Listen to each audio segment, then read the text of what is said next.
Good evening, NASA questioners of the interwebs. I'm Alexa, resident Ookie Spooky Girly, and I never thought I'd ever do a 4-part series on this platform, but hey, here we are. You know the drill, so let me know in the comments how excited you are for today. And welcome to Mysterious UFO Footage NASA Can No Longer Ignore, Part 4. We've almost got more sequels than Shrek. Number 5, you saw what at the airport? Flight operations at Tiganjarat International Airport in Imphal, Manipur were halted for several hours on Sunday after what was described by officials as an unidentified flying object, good old UFOs, was seen hovering above the airport. I've got a direct quote. Due to the sighting of an unidentified flying object within Imphal controlled airspace, 2 flights have been diverted and 3 departing flights have been delayed. Flight operations commenced after receipt of clearance from the competent authority, according to Airport Director Shipeni Kaixing. Sources said the UFO was sighted by a pilot of an Indigo flight that was about to depart at around 2:20 in the afternoon, and all flight operations were immediately suspended but resumed around 6 p.m. Now, the UFO was said to have been visible until around 4 p.m. We've got another quote. I have no idea what was going on. I was informed that the flight could not take off because there was some kind of object hovering in the sky, an unnamed aerial vehicle of some sort. Officials of the flight operator, however, were not sure what the object was, according to Bhaskar Salam, a passenger. Now, Imphal West Superintendent of Police Kush Shivakanta Singh said the object hovered for several hours, baffling everyone. He said, we have no idea what the object was and how big it was. It hovered in the sky for hours and then disappeared. The IAF scrambled its Rafale fighter aircraft to search for them, according to defense sources, and they further said the aircraft equipped with advanced sensors carried out low-level flying over the suspected area, but it didn't find anything there. So after the first aircraft returned, 1 more Rafale fighter was sent for the search, but the UFO wasn't seen around the area. The agencies concerned are trying to find out the details of the UFO, as there are videos of the UFO over the airport. By the way, fun fact, as of 2023, India is one of the most populated countries in the world, and multiple flights diverted, so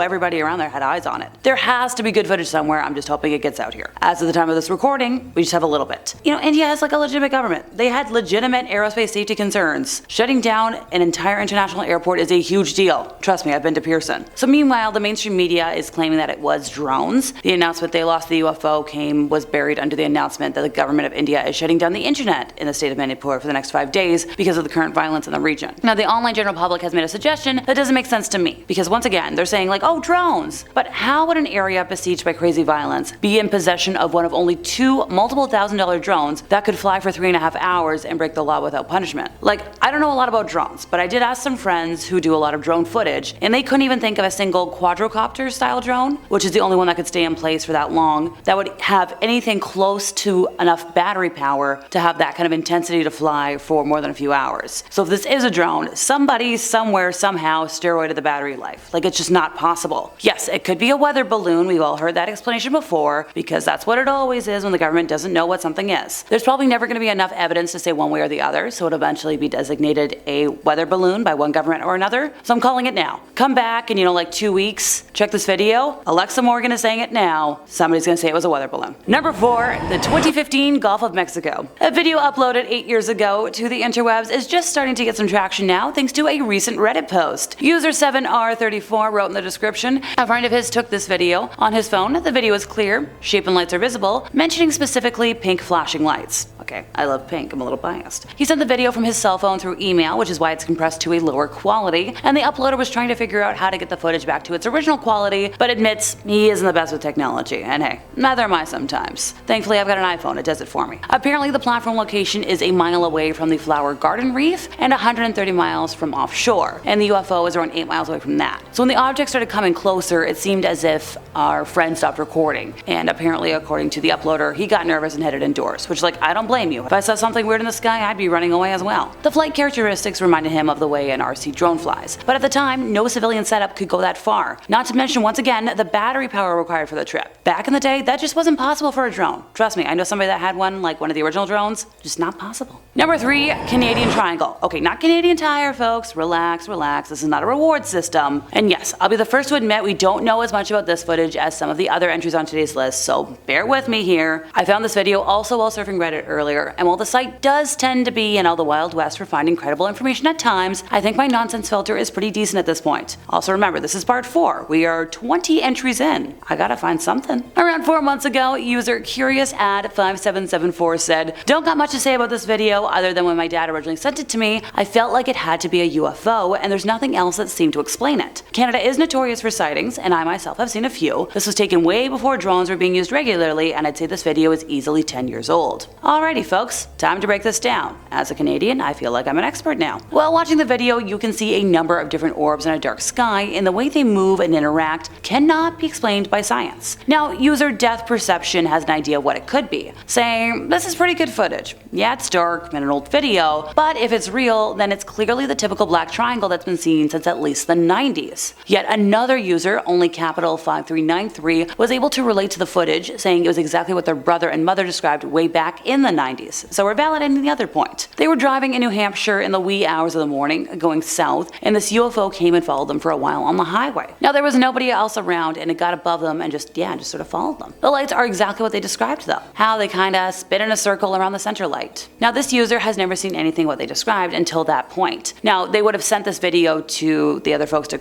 corroborate, but sadly their mom passed away in 2015. She was an Air Force flight nurse during Vietnam and had never seen anything like it before. She'd actually heard rumors about UFOs while being in the Air Force, and the sighting made her quite interested in the subject. She reported it and joined MUFON, and at one meeting she sat at the same table with Betty Hill and talked with them. So they really wish that their mom was still there to show her it, which, hey, this is fascinating. Like, the proof is there, folks. The proof is there. I keep saying it. It's there. Number 2, now you see it, now you don't. So back in 2014, the disappearance of the Boeing 777 with 227 passengers and 12 crew members on board led to a search effort stretching from the Indian Ocean, west of Australia, to Central Asia. So for context, if you didn't know about this, because I totally forgot about it, Flight 370 took off at 12:41 a.m. local time and reached a cruising altitude of 10,700 meters at 1:01 a.m. The Aircraft Communication Addressing and Reporting System, which transmitted data about the aircraft's performance, sent its last transmission at 1:07 and was subsequently switched off. The last voice communication from the crew occurred at 1:19, and at 1:21 the plane's transponder, which communicated with air traffic control, switched off, just as the plane was about to enter Vietnamese airspace over the South China Sea. At 1:30, Malaysian military and civilian radar began tracking the plane as it turned around and then flew southwest over the Malay Peninsula and then northwest over the Strait of Malacca. At 2:22, Malaysian military radar lost contact with the plane over the Andaman Sea. An Inmarsat satellite in geostationary orbit over the Indian Ocean received hourly signals from Flight 370 and last detected the plane at 8:11. So initial searches for the plane concentrated on the South China Sea. After it was determined that Flight 370 had turned to the west shortly after the transponder was switched off, search efforts moved to the Strait of Malacca and the Andaman Sea. On March 15th, a week after the plane had disappeared, the contact was disclosed. Analysis of the signal could not locate the plane precisely, but did determine the plane might have been anywhere on 2 arcs, one stretching from Java southward into the Indian Ocean, southwest of Australia, and the other stretching northward across Asia from Vietnam to Turkmenistan. The search area was then expanded to the Indian Ocean southwest of Australia on the southern arc and Southeast Asia, western China, the Indian subcontinent, and Central Asia on the northern arc. Now on March 24th, the Malaysian Prime Minister announced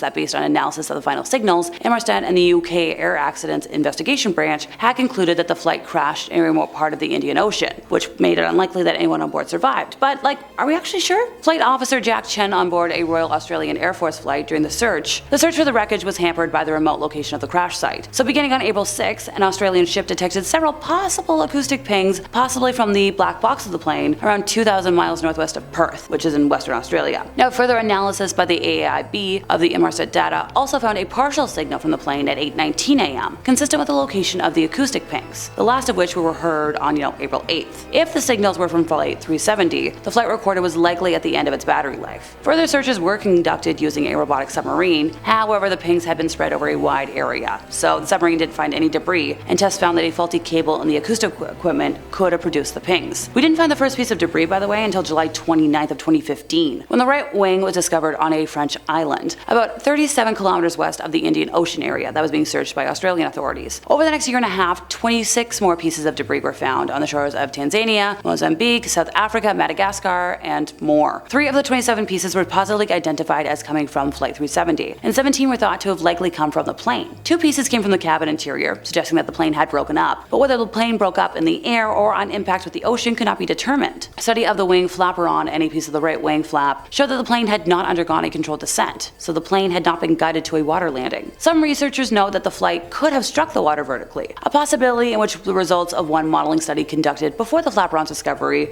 could explain, the lack of evidence. The debris locations were used to narrow the search area in the ocean, since some possible crash sites would have been unlikely to produce debris. Now here's the thing, there's recent footage believed to be from the day of the incident floating around the interwebs, and if you look closely, the plane just blips out of existence, so I'd love to know why.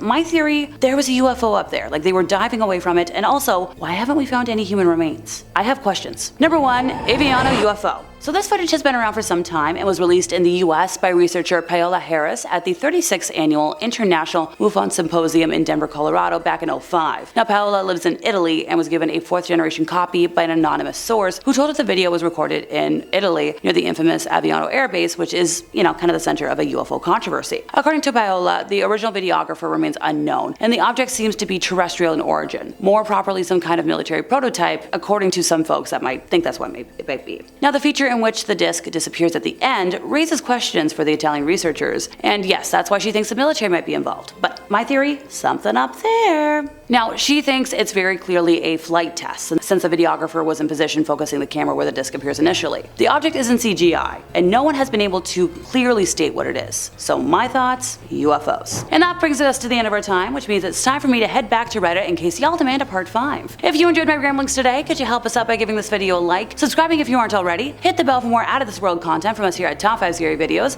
and I'll see y'all next time, you lovely spooky people.